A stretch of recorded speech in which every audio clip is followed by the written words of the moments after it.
আমি এখন মাননীয় সংসদ সদস্য রুমিন ফারহানা ব্রাহ্মণবাড়িয়া 2-কে তার সিদ্ধান্ত উপস্থাপনের পক্ষে বক্তব্য রাখার জন্য আহ্বান জানাচ্ছি। সময় 3 মিনিট। মাননীয় স্পিকার, আপনাকে ধন্যবাদ।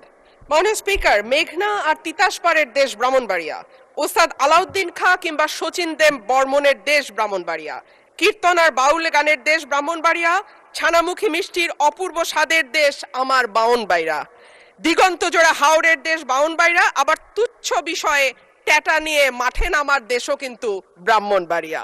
মাননীয় স্পিকার, বাংলাদেশের শিল্প সাহিত্য সংস্কৃতির রাজধানী বলা হয় ব্রাহ্মণবাড়িয়াকে।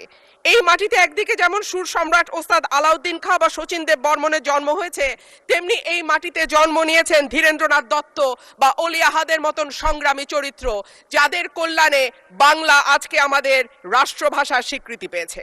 মাননীয় স্পিকার, আমার নির্বাচনী এলাকা ব্রাহ্মণবাড়িয়া 2-এর অন্তর্গত আশুগঞ্জ একটি শিল্পনগরী। এখানে আছে সার কারখানা, বিদ্যুৎ কেন্দ্র, চালকল, মিল, ফ্যাক্টরি, আছে বন্দর। ব্রাহ্মণবাড়িয়ার গ্যাস যায় সারা বাংলাদেশে, কিন্তু ব্রাহ্মণবাড়িয়ার মানুষ গ্যাস পায় না। মাননীয় স্পিকার, তিতাস গ্যাস ফিল্ড বাংলাদেশের অন্যতম প্রাচীন ও প্রধান প্রাকৃতিক গ্যাস কেন্দ্র। 1962 সালে আবিষ্কৃত এই গ্যাস ক্ষেত্র থেকে বর্তমানে 22টি কূপের মাধ্যমে দৈনিক প্রায় 325 মিলিয়ন ঘনফুট গ্যাস জাতীয় গ্রিডে সরবরাহ করা হচ্ছে। 1991 সালে সরাইল উপজেলার সদর ইউনিয়নে গ্যাসের সংযোগ দেয়া হয়।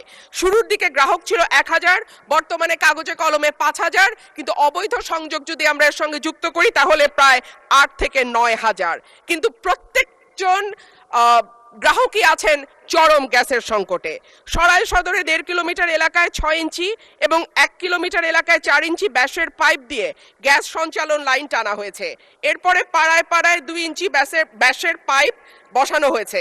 কিন্তু সমস্যা হলো সকাল 7টা থেকে দুপুর 2টা পর্যন্ত গ্যাসের কোনো চাপ থাকে না, চুলা মিটমিট করে জ্বলে। এরপর মন চাইলে গ্যাস আসে 1 ঘন্টার জন্য, তারপরে আবার রাত পর্যন্ত গ্যাসের কোনো খবর নাই।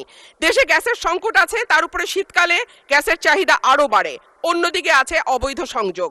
Bakhrabad gas transmission and distribution system limited Brahmanbaria কার্যালয় থেকে জানানো হয়েছে, লোকবলের অভাব সহ নানা সংকটে তাদের তদারক করা পুরোপুরি সম্ভব হচ্ছে না। মাননীয় স্পিকার, 2016 সালে বাসাবাড়িতে গ্যাসের সংযোগ দেওয়া বন্ধ হলেও এখনো কিন্তু অসাধু কর্মকর্তাদের সাহায্যে বেশ কিছু মানুষ বাড়িতে অবৈধ গ্যাসের সংযোগ নিয়ে রেখেছে। সরকার রাজস্ব বঞ্চিত হচ্ছে এবং যাদের বাড়িতে সত্যিকারের লাইন আছে তারাও গ্যাস পাচ্ছে না। শেষমেশ মাটির চুলা, এলপিজি সিলিন্ডার আর বৈদ্যুতিক চুলা ভরসা। কিন্তু মাননীয় স্পিকার, আমাদের জীবন মানের এখন এমন উন্নয়ন হয়েছে যে গ্রাম বা মফস্বল এলাকাতেও এখন কিন্তু মানুষ ফ্ল্যাটে থাকে, পাকা বাড়িতে থাকে। উঠান এখন অনেকটাই বিলাসিতা। সুতরাং মাটির চুলায় রান্না করা বাস্তবতা বিবর্জিত। মাননীয় স্পিকার, আমাকে 2টা মিনিট সময় বাড়িয়ে দেবেন। মাটির চুলায় রান্না করা। মাননীয় সদস্য 1 মিনিট আপনাকে দিলাম। অন্যদিকে যদি আমরা এলপিজির দিকে তাকাই মাননীয় স্পিকার, 1940 টাকার সিলিন্ডার বলে বটে, তবে 2200 টাকার নিচে কোথাও সিলিন্ডার পাওয়া যায় না।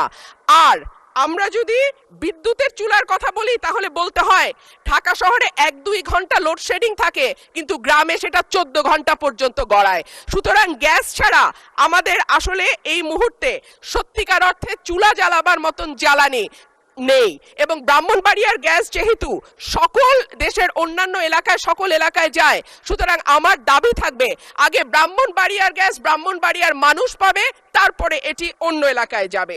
মাননীয় স্পিকার, সম্প্রতি তিতাস গ্যাস ক্ষেত্রের 31 নম্বর একটা কূপ খনন হচ্ছে, যেখান থেকে দৈনিক 9 মিলিয়ন ঘনফুট গ্যাস পাওয়া যাবে বলে শোনা যাচ্ছে। আমি আশা করব এই নতুন যে কূপ 31 নম্বর কূপ যেটা তিতাস গ্যাস ফিল্ডে খোঁড়া হচ্ছে, সেই গ্যাস আগে ব্রাহ্মণবাড়িয়ার মানুষ পাবে, তারপরে এই গ্যাস। ধন্যবাদ মাননীয় সদস্য।